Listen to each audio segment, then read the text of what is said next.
Добрый день, Квадроцентр Москва.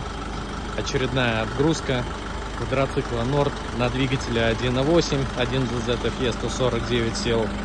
Мосты УАЗ Пайсер, электроблокировка перед-зад, электролебедка, ветровое стекло, канистра, сумка на канистру снята для перемещения, угловая сумка, шины Arctic Trans 1450 на 650, колпаки, естественно, дополнительное освещение, передняя балка заднего хода в цвете мурена. Вот такая вот техника.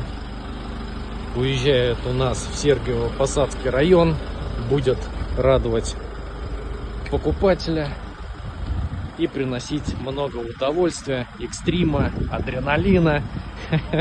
Поэтому ждем вас в торговом центре Формула X, Ближнее Прудище, 27 километр МКАД, город Москва.